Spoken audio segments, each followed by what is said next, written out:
Assalamu alaikum and good day everybody. Now you're watching me along with my group mates Nur Hamida, Nur Hazim and Asnora Nuraldin.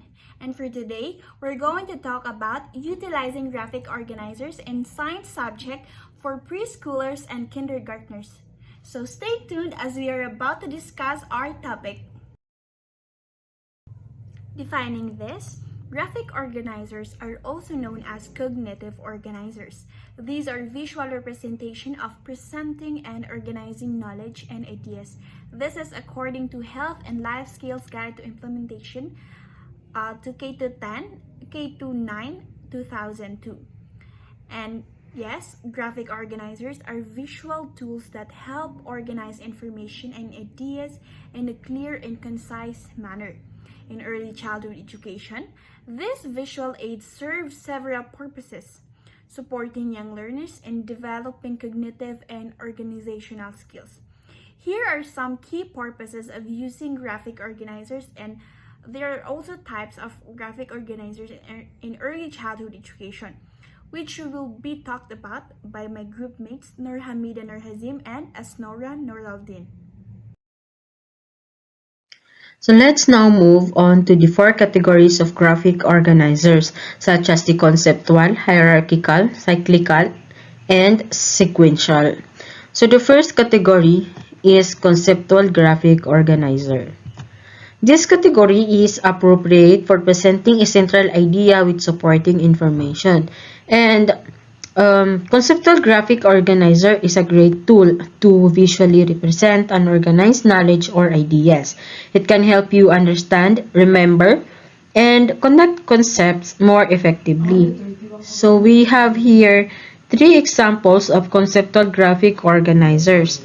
So these are the concept maps, Venn diagram, and the KWL. So the first the first example is concept map, which is it is a diagram that shows the relationship of one concept to other or concepts between concepts. And concept map is a fantastic way to visualize relationship between different concepts. Usually, ang concept map ay nag-start yan sa main idea or main concept na nagkaroon ng branches which serve as the more specific topic. Concept map shows how the main idea can be broken down into specific topics. Example is itong water concept map ni Faustino at ng kanyang mga kasama. So makikita natin dito na ang main idea or main concept ay water, which is pwedeng i-divide into three specific lessons. So the lesson 1 is that water has three sets, which such as the solid, liquid, and gas that can be changed through cooling and heating. And the second lesson is that water makes things float and sink. So, may mga gamit, may mga object na magfo-float sa water like oil, wood, plastics, and dito naman sa sink, ito yung mga mabibigat tulad ng stone, metal, and also, ang water can dissolve things. Pero may mga things din na hindi ma-dissolve ng water. And the last lesson na pwedeng makuha sa concept ng water is that water has natural resources like ocean, sea, and river. But that water can be affected by the human activities. So, ang possible result ay positive or negative, which is bad or good.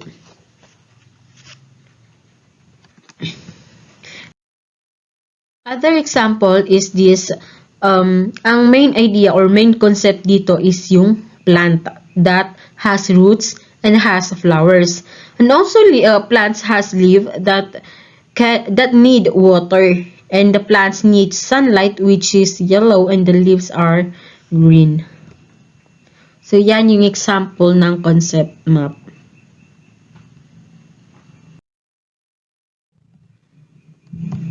So the second example is the Venn diagram, which which represent logical similarities and differences of concepts. It is composed of circles which are interconnected with each other. So, ang Venn diagram ay simple yet powerful tool para sa pag-visualize ng relationship between different groups of things, ideas, or topics. So, ang Venn diagram ay nag-consist yan ng two overlapping circles na yung dalawang circles na yon ay each circle ay nag-present ng different category or different concepts. Tulad dito sa example. So, ang magkabilang side is yan yung pinagkaibahan ng dalawang idea or dalawang concept. And dito sa overlapping area dito na makikita sa center is yan yung common ng dalawang concept. So, example dito is the concept 1 is shark and the concept 2 is the whale. So, shark has scales and breathes water. And then the whale, while the whale has hair and breathe air. And their common is they both live in water, they both have tails, and they both swim under the water. So, yan ang example ng Venn diagram. Oh, and in short, perfect ang Venn diagram sa pag-compare and contrast kasi napakadaling intindihin para sa mga bata kung ang gagamitin ay Venn diagram. So, ito ang example na pwedeng ipa-activity sa mga bata. So, maglapag lang ang teacher ng mga pictures na nakatira sa land or nakatira sa water. And then, may mga animals din na they both live in land and water. So, ang gagawin lang ng mga student is ilalagay yung animal na nakatira sa water and then animal na nakatira sa land and yung animal na both live in land and water.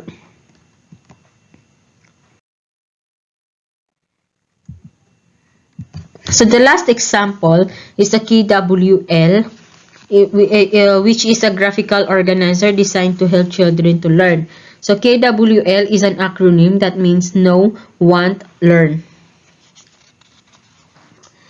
So in this graphical organizer, the children need to answer the following questions. So, what do we already know about the topic? What do we want to know about this topic? And what did we learn about this topic?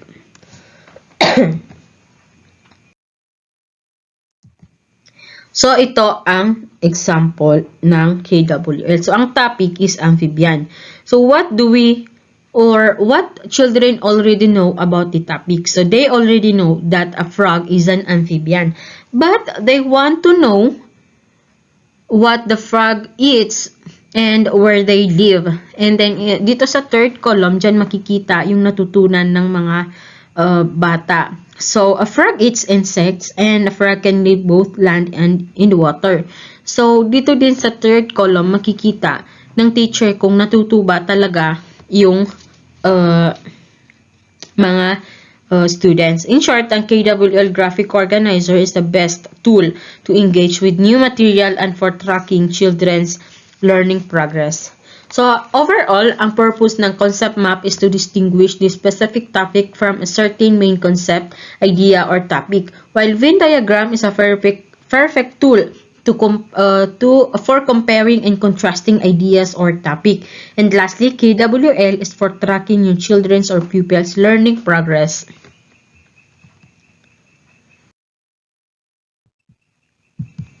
And the second category of graphic organizer is the hierarchical graphic organizer, which is used to rank information according to qualities such as the importance and how sublevel shows such qualities, classifying charts, branding diagram, and top or subtopic sweeps are some of the example in this category according to Strabo 2007.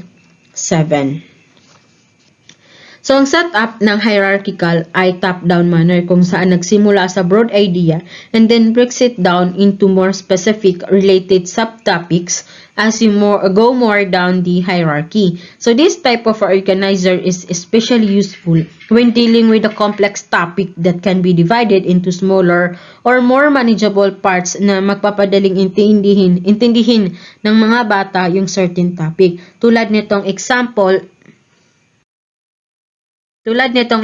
na nandito.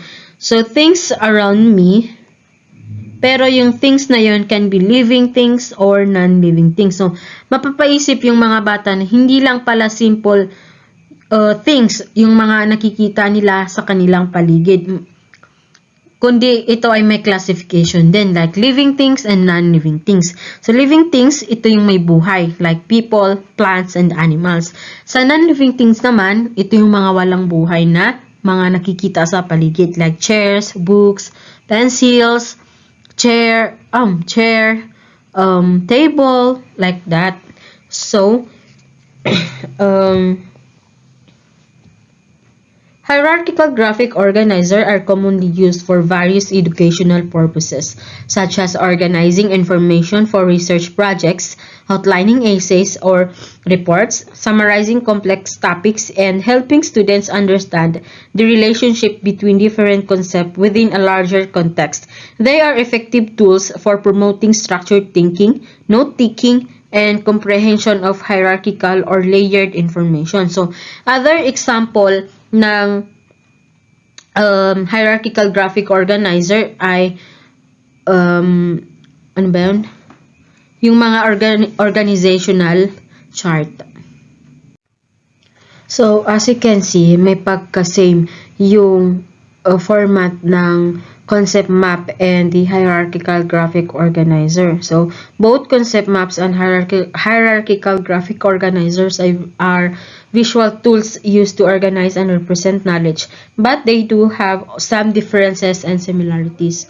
So, their similarities are these graphic organizer are both used to visually represent information, making it easier to understand and remember. They both help in organizing thoughts, ideas, or concepts in a structured manner, and both can be used in various fields like education, business, and to simplify complex ideas. So their differences. Concept map are more flexible. They show the relationship between different concepts through linking phrases, and they can represent complex networks of ideas. The concepts are usually represented in radial structure with the main idea in the center and related ideas branching out. On the other hand, the hierarchical graphic organizer represents information in a top-down format with the most general information at the top and specific details below.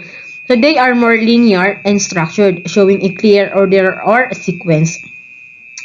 So if you are dealing with a complex interconnected ideas, a concept map might be the way to go. But if you're dealing with information that follows a clear hierarchy or sequence, a hierarchical graphic organizer could be more useful. So that's all for my part. Thank you. So good day and Assalamualaikum warahmatullahi wabarakatuh. Now let's move on to the cyclical graphical organizers. So these type of organizers are designed to show the natural cycle of various concepts. So from the word itself, cyclical, cycle. So these graphical organizers are common use in living organisms, which is kung paano ba sila nabubuo.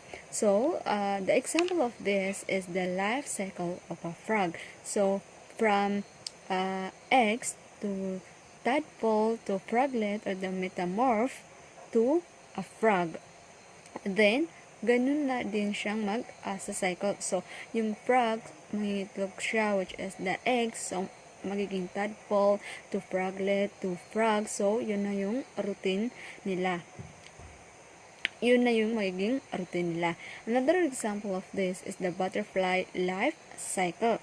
So, from the eggs also to caterpillar or the larva to chrysalis, the pupa, then to butterfly, real butterfly. So, mahingitlog na naman siya, which is the eggs to caterpillar, to pupa, to butterfly. So, yun na din yung magiging routine nila.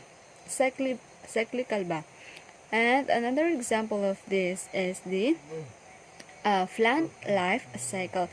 From seed to seed with leaf, which is parang namumukad-kad na siya, with seeding to small tree, magiging small tree, to grown tree, into a mature tree na may mga bunga na siya. So, yun na din yung magiging routine nila, kaya cyclical. The last one is the sequential graphical organizers. So, these organizers are used to show the sequence of events. So, it is a tool that helps graphically represent the order of steps in a process, a timeline of event, and etc. So, the example of this is itong ang alamat ng ampalaya, which is isa itong kwento. So, this sequential graphical organizers is parang step by step siya na magsisimula sa intro, then into middle to ending. So, the example of this is itong ang alamat ng ampalaya. So, from a different, ito yung kwento niya. So, a different creature appeared in the village. So, ampalaya invade other vegetables, colors, textures, beauty, and taste. So, ampalaya stole the color, texture, beauty, and taste of different vegetables. So, different vegetables filed a case to fairies about their stolen thing attributes. So, yun na nga, nag-file sila ng complaint about kay ampalaya na ninakaw niya yung beauty textures ng ibang vegetables. So, ampalaya received the consequences given by the fairies. So, ayun, naka-receive siya ng sequences, which is naging mapait at yun, naging kulubot siya. Another example of this is itong parang assessment. The 3-step sequencing, direction, cut out the pictures, paste, then them into the correct order. So, ito na nga. So, na-discuss natin to kanina, which is the from cyclical graphical organizers. From sino ba yung mauuna dito sa tatlo? From pupa to caterpillar, din butterfly. From pupa to caterpillar, din magiging buo na siyang butterfly. Another example of this is ito, another assessment, which is the first, next, and last. So, parang ikaka-out din ito. So, the first step is itong nasa baba ng number 2, which is blank pa yung pictures, wala pang na-draw. To the next, the number 2, which is itong nasa baba ng number 3 na parang may circle na siya. To na itong nasa baba ng number 1, the last, dun siya malalagay sa number 3, the last, kasi nabuo na siya, the result of the event, which is sun. So, yun lang. That's all for my part. I hope you understand. Thank you and wassalam. So, after we had further explanation about the types of graphic organizers, namely conceptual, hierarchical, cyclical, and sequential graphic organizers, hence we are now bound to the benefits and challenges in utilizing graphic organizers. So, the first one, this is benefits for children, using graphic organizers for children. First one is it helps children understand the concept of a part to the whole. This means that children would understand that every combined words are just like the graphic organizers. Each of that word or part has meaning. The second one is learn to record relationships. Graphic organizers are effective tools for helping children learn and record relationships because they provide a visual and organized framework that facilitates the learning or understanding of connections between different pieces of information. And the third one is learn to clarify and organize ideas, which means these are effective tools for helping children learn to clarify and organize ideas due to their visual and structural nature. And the fourth one is it improves memory, comprehend text, and acquires recognizing and assimilating different points of view. Children would really improve their memories through graphic organizers because of the visuals as well as the sequence it visualizes. They would also fully understand the sequence or order of the words or pictures in that graphic organizers as presented by our reporters. Most importantly, it stimulates the critical thinking of children, which helps them enhance their cognitive skills. And this is the benefits of utilizing graphic organizers for teachers. The first one is it can show and explain the relationship between topics. Yes, just think about the provided examples kanina na it really shows children the interrelation of the topics. And the sixth one is it can provide interactive lessons. It can help visual learners to acquire information easily. Yes, ito ang pinakamaganda dito kasi very child appropriate kasi 'di ba? We have tried to make test na kung saan very important ang images kasi most of the children are visual learners and that helps them to understand the activity more. And the third one is it can motivate and engage children in the activities. It would be easy for us teachers or future teachers to engage and motivate our pupils with the use of this creative way of activity. And the last one is it can conduct an ongoing assessment of children's learning. Yes, it helps us to assess the learning progress of the children by using these graphic organizers. And these are also some challenges in using graphic organizers, the challenges that we may encounter as we make these activities possible. First one, it is time consuming and too many structures. Yes, it is time consuming because it is not easy to make a graphic organizer. It is not easy to make an IM or instructional material using graphic organizers, and it is not easy to make activities using this because it would take time. It would take a lot of time in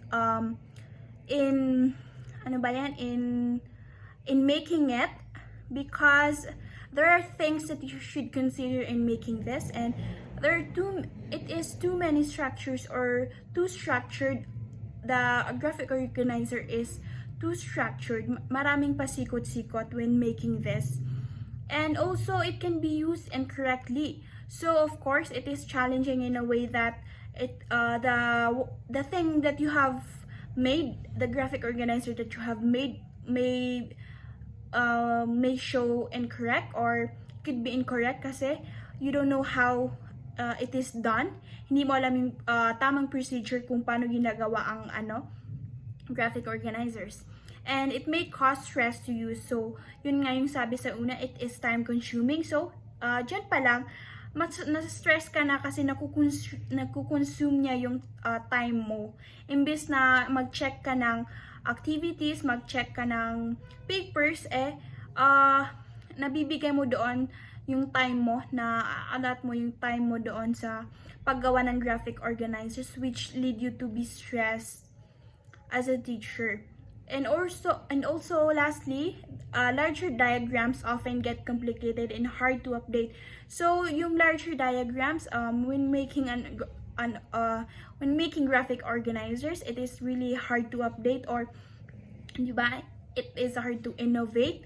Diba, pag may ginagamit tayong activity or graphic, or let us say graphic organizer in a first semester or first grading, magagamit din natin yan for the second grading or for the upcoming years na pagtuturo natin. So this graphic organizers, it would be hard for us to update or to innovate kasi very complicated siya and structured siya as what I have said kanina. And an overall explanation regarding this topic, such as graphic organizers, is graphic organizers are valuable educational tools that cater to diverse learning styles. It promotes critical thinking and it enhances understanding across various subjects and educational levels. They also provide a supportive framework for learners to organize, analyze, and express information effectively. That is why it is very important, or it is very helpful to make an activity using graphic organizers. Using or utilizing graphic organizers in activities or instructional materials may be challenging, but the fruit that it would give is incomparable, as children would really benefit in this, such as they would develop holistically. And that would be all, and thank you for watching and listening to our discussion.